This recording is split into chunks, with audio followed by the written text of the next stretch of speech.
Hello dear student, কেমন আছো? I hope প্রত্যেকে শুধু ভালো নয়, ভীষণ ভালো আছো। স্ক্রিনের ওপর একটা কোশ্চেন দেখা যাচ্ছে, তাই না? সো মাই ডিয়ার ওয়াটসন, এই কোশ্চেনটা প্রথমে নিজেরা পড়বো। ওকে, কোশ্চেনটা পড়ার পর চারটে অপশন আমি চেক করব যে এই অপশনের মধ্যে কোনটা সঠিক অপশন হবে। সো চলো প্রথমে নিজেরা করতে শুরু করে দিই, তারপর অঙ্কটা কিন্তু আমার সাথে মিলেও, তার আগে না, অ্যাট ফার্স্ট নিজে করো।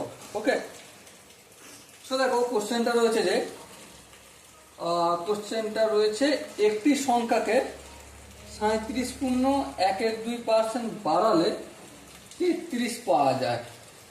সংখ্যাটি হলো, অপশন এ আছে 22, অপশন বি আছে 24, অপশন সি আছে 25 এবং অপশন ডি আছে 27। তাহলে সংখ্যাটি কত? ঠিক আছে, দেখো আমরা সংখ্যাটি ধরে মনে করছি এক্স হচ্ছে সংখ্যা। এই সংখ্যাটাকে আমি ইনক্রিমেন্ট করছি। কত পার্সেন্ট ইনক্রিমেন্ট করেছি? 37.112% ইনক্রিমেন্ট করলাম। করার পর কত পেলাম? কত পেলাম মানে 33 পেলাম, তাই না? হ্যাঁ ঠিক। তাহলে এক্স এর 37% ইনক্রিমেন্ট করে আমি 33 পাচ্ছি। এটা আমাদের কোশ্চেনে বলে দিয়েছে। এই কথাটার মানে কি? এই কথাটার মানে এক্স সংখ্যাটা, হ্যাঁ, তার সাথে এক্স এর 37% অ্যাড করবো, হ্যাঁ, এক্স এর 37.112% ইকুয়াল টু 33। এই যে এটা লিখলাম, এটা কি তুমি বুঝতে পেরেছো? আর এই লাইনটা যদি বুঝতে পারো তাহলে তোমার অঙ্ক শেষ, অঙ্ক করা হয়ে গেছে। এই লাইনটা আমি আরেকবার বোঝাচ্ছি, ধ্যান দিয়ে শুনবে।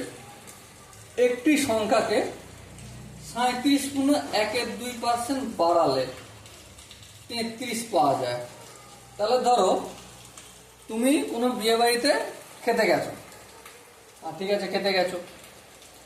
এবারে সবাইকে কথা হয়েছিল যে কতগুলো করে মিষ্টি দেওয়া হবে, ওটা আমাকে বলেনি, কিন্তু এখন বলছে যে 2টো করে মিষ্টি বাড়িয়ে দিলে, কটা করে মিষ্টি? 2টো করে মিষ্টি বাড়িয়ে দিলে সবার পাতে পাবো 5টা করে মিষ্টি। কি বললাম? সবার যদি 2টো করে মিষ্টি বাড়িয়ে দিই তাহলে সবাই একজন ব্যক্তি কটা করে মিষ্টি পাবে? খাওয়ার শেষে 5টা করে মিষ্টি পাবে। তাহলে দেখো মিষ্টির সংখ্যা কি বলেছি? না বলিনি। তাহলে মিষ্টির সংখ্যাটা প্লাস 2 ইকুয়াল টু কত হবে? ইকুয়াল টু 5 হবে। সো এই যে 2টা পেলাম, 2টা কি করে আসলো? 2টা এক্স এর থেকে এক্সটা অ্যাড করছি। সো এখানেও যে সংখ্যাটা সেটা হচ্ছে এক্স। বাড়াচ্ছি কত? বাড়াচ্ছি এক্স এর 37.112% বাড়াচ্ছি। বাড়ানোর ফলে এই দুটো মিলে, সংখ্যা মিলে কত পাওয়া হলো? 33। আশা করি এখানটা বোঝা গেছে। চলো এবার ক্যালকুলেশন পার্টটা করি। এক্স যেমন আছে তেমন থাকলো, প্লাস এক্স এর 37.112 পূর্ণ ভাঙতে আমরা আশা করি জানি 37.112। এটা কি করব? গুণ করব, আর গুণফল যেটা হবে সেটা লব দিয়ে যোগ করে দেবো। তাহলে 37কে 2 দিয়ে গুণ করলে 74, 74 আর 1 75 হয়, 75/2। তাহলে এটা কি হলো? 75/2% ইকুয়াল টু 33। হ্যাঁ ঠিক আছে, এখান পর্যন্ত তো বুঝতে কোনো অসুবিধা নেই। আগে যাই, এক্স প্লাস এক্স এর জায়গায় গুণ চিহ্ন, 75/2 উঠে গেলে নিচে 100 হবে, হ্যাঁ করে দিলাম, ইকুয়াল টু 33। বেশ, 3 পঁচিশে 75, 4 পঁচিশে 100। তাহলে আলটিমেট কি পেলাম? এক্স প্লাস এক্স এর সঙ্গে 3 গুণ করলে 3x, 2 এর সঙ্গে 4 গুণ করলে 8 ইকুয়াল টু 33। ওকে, এক্স এর নিচে কিছু নেই, মানে 1 আর 8 এর লসাগু কত? অবভিয়াসলি 8। 8 এর সঙ্গে গুণ করলে 8x প্লাস 3x কি করে হলে?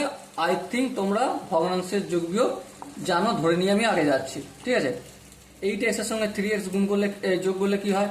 11x। আচ্ছা, 8টা এখানে কি আছে? ভাগ আছে, অপোজিট সাইডে গেলে অবভিয়াসলি গুণ হয়ে যাবে। করে দিলাম গুণ। সো দেখো এক্স ইকুয়াল টু 11টা এক্স এর সঙ্গে গুণ আছে, অপোজিট সাইড আসলে কি হবে বলো বলো, তাড়াতাড়ি বলো, ভাগ হবে। 11 একে 11, 3 11 33। সো এক্স এর ভ্যালু হলো 3 আসতে 24। ওকে, সময় দিয়ে রসন। এখানে যে চারটে অপশন আছে, একটা অপশন আছে, অপশন এ আছে 22, অপশন বি আছে 24, অপশন সি আছে 25 এবং অপশন ডি আছে 27। সো রাইট অপশনটা কি হবে? রাইট অপশনটা হবে অপশন বি, অর্থাৎ 24 হবে। ওকে, সো দেখা হচ্ছে পরের সেশনে। ততক্ষণ পর্যন্ত ভালো থেকো, সুস্থ থেকো এবং জয় হিন্দ।